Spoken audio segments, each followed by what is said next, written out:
I've been doing a fair amount of research or study lately and thought I would take a step back for this episode and do something more on the fun side. Here's a few clips that I found interesting or humorous. I hope you enjoy them.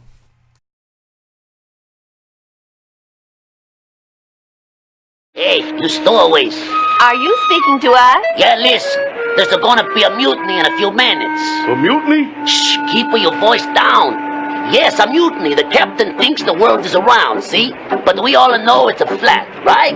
Of course it's flat. Sure, I know the world is flat. Well, so do I. Everybody knows that. Good, good. Then you're on our side. We're gonna take over the boat, throw Columbus in chains, and head for home. Good idea. Otherwise, we'd fall right off the edge of the ice. Hey, you got a good head, okay? Wait for the signal.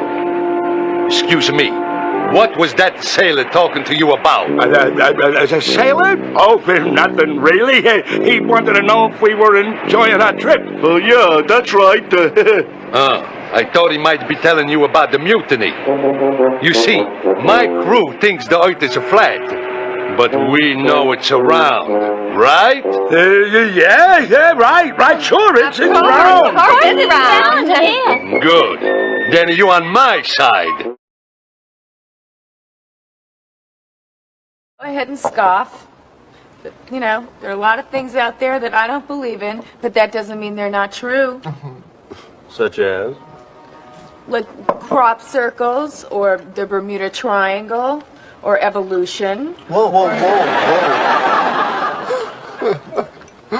But you don't believe in evolution? No, not really. You don't believe in evolution? I don't know. It's just, monkeys, Darwin, it's a nice story. I just think it's a little too easy. Too easy? The process of every living thing on this planet evolving over millions of years from single-celled organisms is too easy? Yeah, I just don't buy it. Excuse me. Evolution is not for you to buy, Phoebe. Evolution is scientific fact, like the air we breathe, like gravity. Oh, okay. Don't get me started on gravity. You don't believe in gravity? Well, it's not so much that, I don't believe in it. It's just, I don't know, lately I get the feeling that I'm not so much being pulled down as I am being pushed. Uh-oh, it's Isaac Newton and he's pissed. How can you not believe in evolution? I don't know, just don't. Look at this funky shirt. Thieves, I've studied evolution my entire adult life, okay? And I can tell you, we have collected fossils from all over the world that actually show the evolution of different species, okay? I mean, you can literally see them evolving through time. Really? You can actually see it? You bet. In the U.S., China, Africa, all over. See, I didn't know that. Well, there you go. Huh. So now, the real question is, who put those fossils there and why? Can't we just say that you believe in something and I don't? No, Phoebes, we can't. Okay? Why not? Because what is this obsessive need you have to make everybody agree with you? No, what's that all about? You know what? I think maybe it's time you put Ross under the microscope.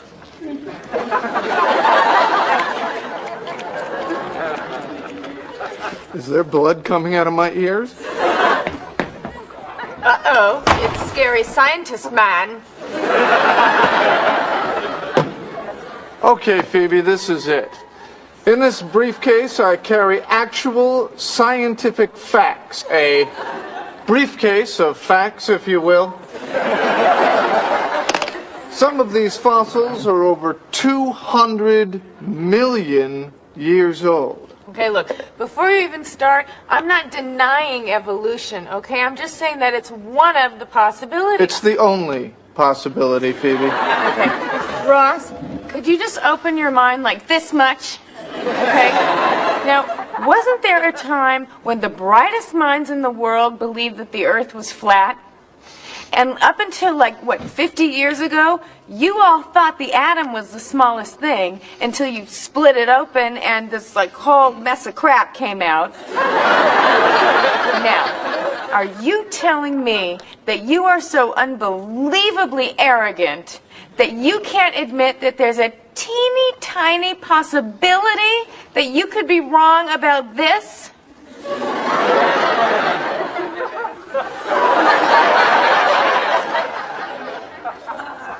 There might be a teeny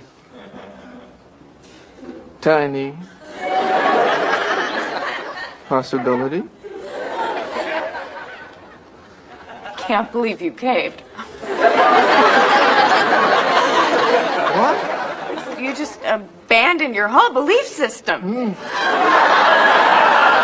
I mean, before I didn't agree with you, but at least I respected you.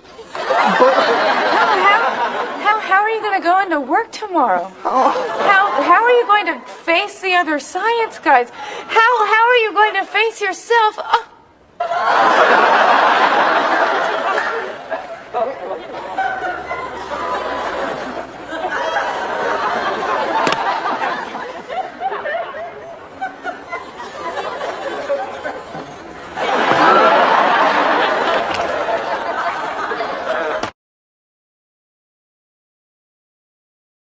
Humans, for the most part, don't have a clue. They don't want one or need one either. They're happy. They think they have a good bead on things.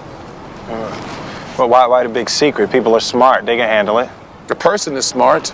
People are dumb, panicky, dangerous animals, and you know it. 1,500 years ago, everybody knew the Earth was the center of the universe. 500 years ago, everybody knew the Earth was flat. And 15 minutes ago, you knew that people were alone on this planet. Imagine what you'll know tomorrow. Hey, is it worth it? Oh, yeah, it's worth it. If you're strong enough.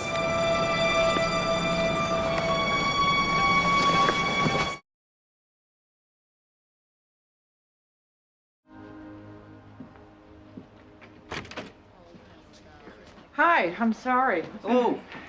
Sorry to be late. Not a problem. I'm C.J. Craig. Of course you are. I'm Dr. John Fallow. This is Dr. Cynthia Sales and Professor Donald Huke. Huke? Huke. Okay, and you are the Organization of Cartographers for Social Equality. Well, we're from the OCSE. We have many members. How many? 4,300 dues-paying members. What are the dues? $20 a year for the newsletter. Let's start. Wait, I want to see this. This is Josh Lyman. Indeed you are. Josh, this is Dr. Fallow, and Hi. who's Mary Men. Yes. Should we begin? Yes. Plain and simple, we'd like President Bartlett to aggressively support legislation that would make it mandatory for every public school in America to teach geography using the Peters projection map instead of the traditional Mercator. Give me $200 and it's done. Really? No. Why are we changing maps? Because, CJ, the Mercator projection has fostered European imperialist attitudes for centuries and created an ethnic bias against the Third World. Really? The German cartographer, Mercator, originally designed this map in 1569 as a navigational tool for European sailors. The map enlarges areas at the poles to create straight lines of constant bearing or geographic direction. So it makes it easier to cross an ocean. But yes, it distorts the relative size of nations and continents. Are you saying the map is wrong? Oh dear, yes. Look at Greenland. Okay. Now look at Africa. Okay. The two land masses appear to be roughly the same size. Yes. Would it blow your mind if I told you that Africa is in reality 14 times larger? Yes. Here we have Europe drawn considerably larger than South America. When it's 6.9 million square miles, South America is almost double the size of Europe's 3.8 million. Alaska appears 3 times as large as Mexico, when Mexico is larger by 0.1 million square miles. Germany appears in the middle of the map when it's in the northernmost quarter of the Earth. Wait. Relative size is one thing, but you're telling me that Germany isn't where we think it is? Nothing's where you think it is. Where is it? I'm glad you asked. The Peters projection. It has fidelity of axis. Fidelity of position. East-west lines are parallel and intersect north-south axes at right angles. What the hell is that? It's where you've been living this whole time. Should we continue? Uh-huh.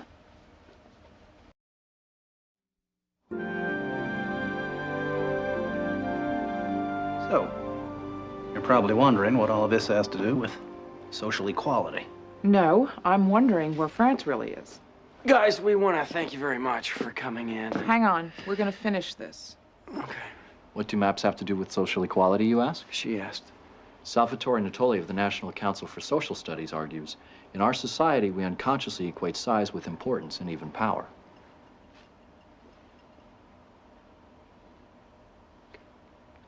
I'm going to check in on Toby. Go.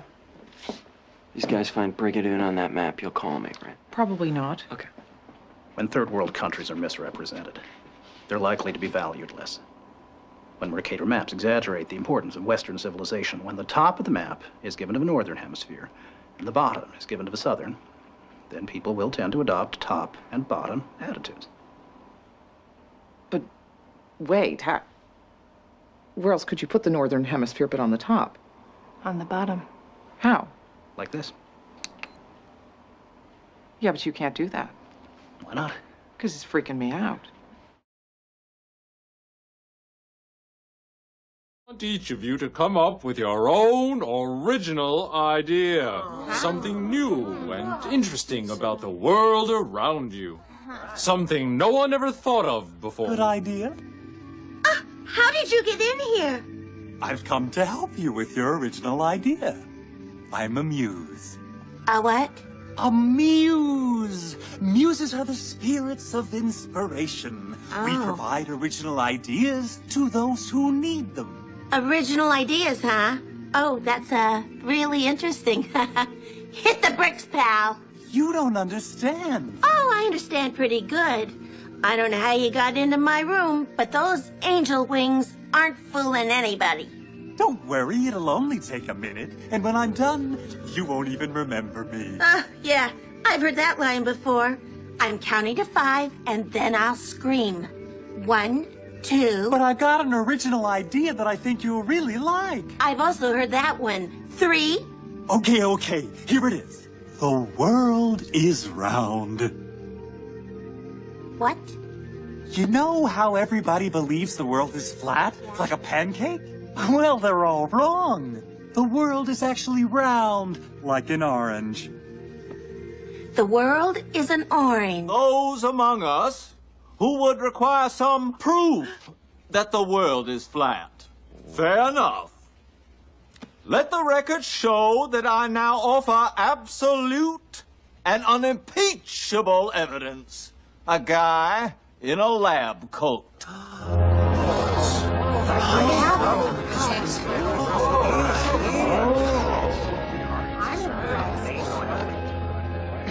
You are an engineer with lots of impressive degrees. That is correct. And you work at the We Say So Corporation. That is also correct. The Classroom Globe Division. And just what have you brought here to show us today? Only this!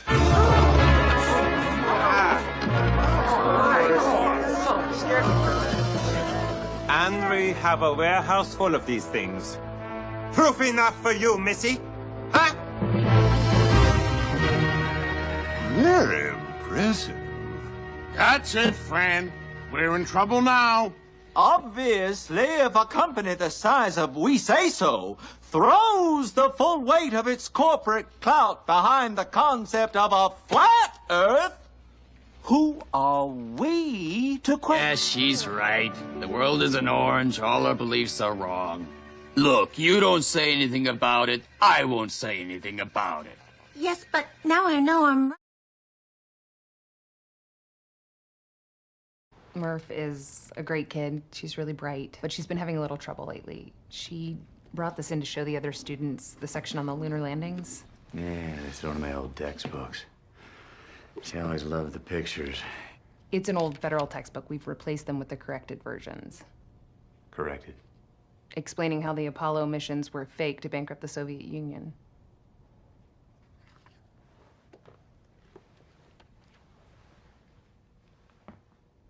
You don't believe we went to the moon?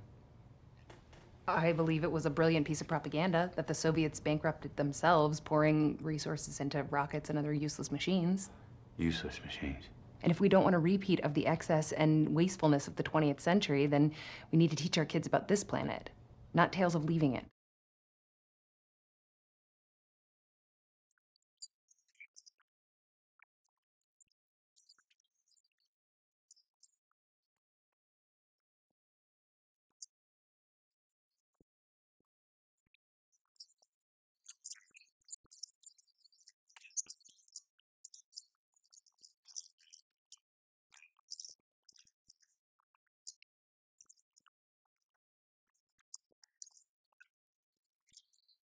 Thank you for watching. I hope you've enjoyed this video and will consider giving it a like or comment or subscribing to the channel.